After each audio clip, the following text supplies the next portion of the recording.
petiklah dan menyanyilah.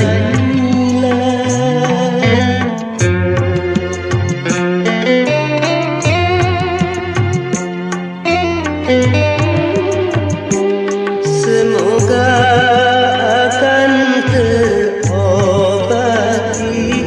rasa rindumu padaku, walaupun sudah berpisah,